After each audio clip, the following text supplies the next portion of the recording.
What if I told you that the most powerful banking entity in the world was laundering money, and that its corporate bureaucrats go to great lengths to make sure that their illegal activities are never discovered? Well, right now you're probably thinking that's not news, but stay with me here. The World Bank is an international financial institution that's designated to help developing countries by providing loans, all in the name of, quote, reducing global poverty. However, the banking giant has been accused of actually increasing poverty by keeping the third world in perpetual debt and in servitude to the first world. But aside from its obvious critiques, there's also blatant criminal corruption taking place at the highest levels of the financial institution. One woman has risked everything to shed light on this truth. She's exposed information that reveals the extent of the collusion between financial groups and foreign governments. Her name is Karen Hudes. She was senior counsel at the World Bank for 12 years before blowing the whistle. She's joining me now to talk about her experience and what it all means for the rest of us. I'm joined by Karen Hudes. Thank you so much for coming on, Karen. Thanks for having me. So could you briefly explain what the impetus was for you to speak out? What did you see? I was a lawyer and I saw securities fraud. I saw financial information that was not being disclosed to $180 billion worth of bondholders. It was my job to make sure that the financial statements were correct. So first, I reported it up the corporate ladder to the audit committee. When that didn't work, I went to the U.S. Treasury Department. And when that didn't work, I went to the U.S. Congress. Senator Lugar wrote 3 letters to the World Bank saying, don't fire this lady. And they promptly fired me. This means that the U.S. Congress does not have the information that it needs. So they stuck with the problem. After I was fired, 3 senators asked for a GAO inquiry into the corruption that I was reporting at the World Bank. Senators Lugar, Leahy, and Bai. Walk us through what exactly, where was this money being laundered, to whom? The money was going every which way because anybody that reported misconduct was fired. So in one case, the borrowers were being overcharged. In another case, I was reporting corruption in the Philippines. $900 million worth of money that should have gone to fight poverty in the Philippines instead went to a corrupt man, Lucio Tan, who was in default on his loans. Philippine National Bank went into default.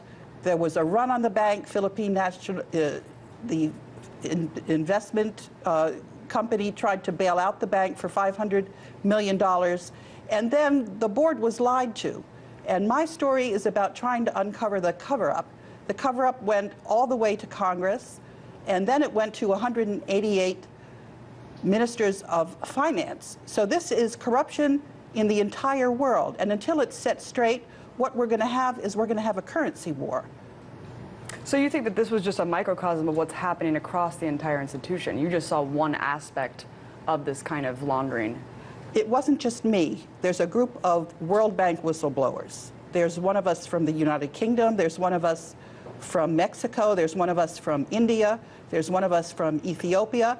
And we're all reporting the same thing, corruption from top to bottom of that institution. The money's going every which way, but where it needs to go to fight poverty. And so you said that you were kind of stifled. You went to the government and then you had a couple senators on your side, congresspeople. What of the corporate press? You said that you continuously tried to go to them with the story to cover it, and you were shunned as well. Absolutely, and the reason why I found out, it's because the corporate press is owned by one mega conglomerate. All of the financial institutions in the world, just about, are part of this scheme to rip off everybody, every single citizen on this planet.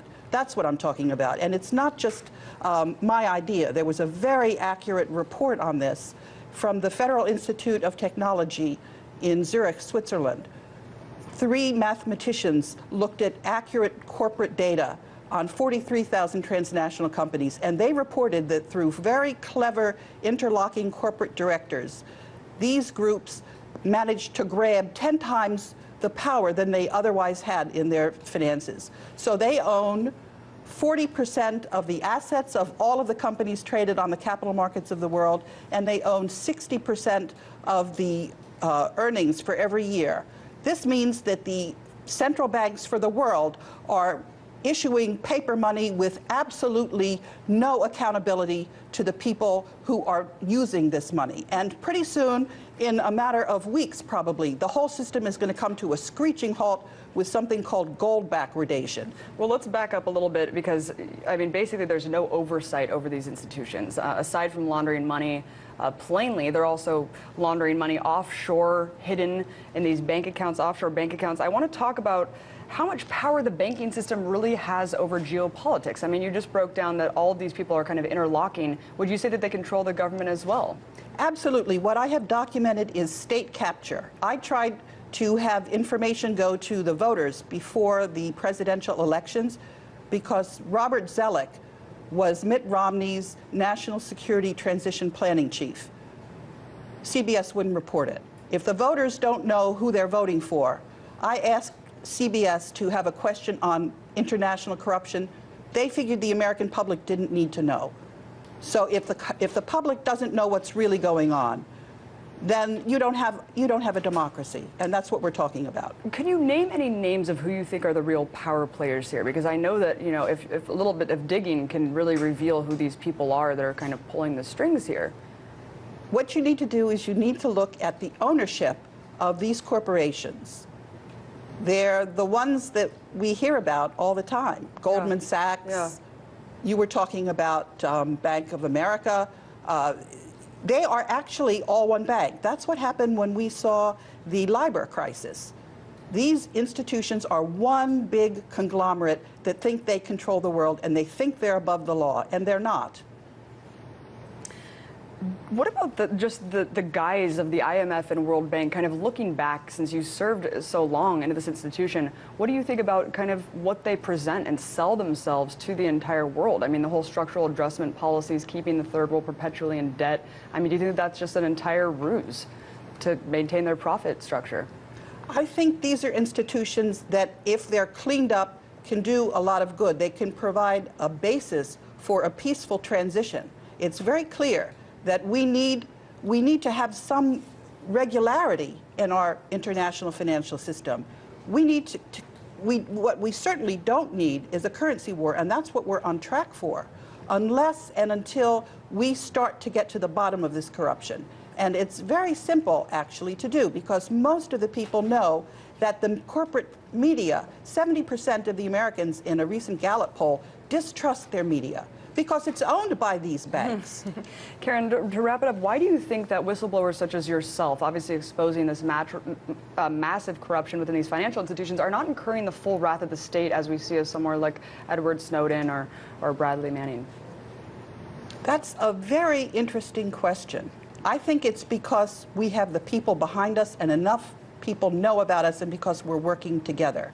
But I have to say that I'm very curious as to why the media is now covering Eric Snowden. I'm worried that this is to get people riled up, when what they really need to know is that I have told all of the ministers of finance, I have told all of the governors, I have told all of the state attorneys general.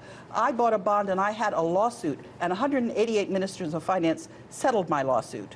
It's Eric Holder who's holding up the settlement of my case. Well, I won't deny that we have some criminals in the government. Karen, thank you so much for coming on. We'll definitely be following your case and covering it as it develops. Karen Hedges, former senior counsel at the World Bank. Appreciate it. Thanks for having me.